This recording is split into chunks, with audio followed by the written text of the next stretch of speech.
Le 24e anniversaire du massacre à la place Tiananmen du 4 juin approche. Un groupe des droits de Hong Kong commémora cet événement meurtrier avec une collection de souvenirs montrant ce que beaucoup ont fait sur la place face aux chars et aux militaires. Les manifestations de Tiananmen en 1989 pour la démocratie se sont terminées par une répression militaire sanglante le 4 juin. Officiellement cependant, le régime chinois maintient que son armée n'a tué aucun étudiant protestataire, mais ce musée temporaire à Hong Kong racontera une histoire très différente. Ces articles appartenaient à Wang Nan. Le contestataire étudiant a été tué lors du massacre de la place Tiananmen. Il portait ce casque quand il a été abattu. Les 2 trous de balles sont toujours visibles.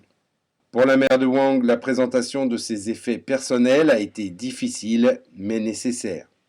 Ces choses appartiennent à mon fils Wan Nang. Ce sont exactement les preuves matérielles. Les faits parlent d'eux-mêmes et ils constituent les éléments de preuve et l'évidence de son assassinat. Il doit y en avoir beaucoup plus que ceux de mon fils. Certaines personnes ne savent pas comment les présenter au monde extérieur. Je crois que beaucoup d'autres finiront par sortir éventuellement. Voici également la déclaration de la grève de la faim de Wang Nan, ainsi que ses lunettes, son bandeau et sa bannière.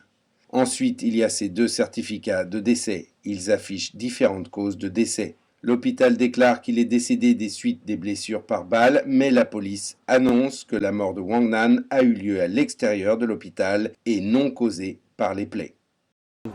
Les certificats de décès indiquent clairement 2 versions différentes des faits. Ils montrent clairement comment le Parti communiste chinois a essayé de couvrir ses crimes. Pour nous, ce sont des preuves choquantes. Fang Zhen était l'un des survivants de la répression de la place Tiananmen. Depuis lors, il a fait campagne, exigeant que le régime chinois avoue franchement ce qui s'est passé ce jour-là. Les reliques de ce genre en disent long, mais Fang Zhen craint que d'autres ne voient jamais le jour. Ils se sont enfin pointés. C'est un sentiment mitigé. La répression du 4 juin était plus qu'un massacre. C'était aussi un processus d'assassinat et de destruction des preuves criminelles.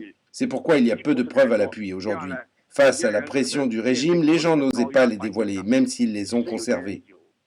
Ce musée temporaire est établi par l'Alliance de Hong Kong pour le soutien au mouvement démocratique patriotique de Chine.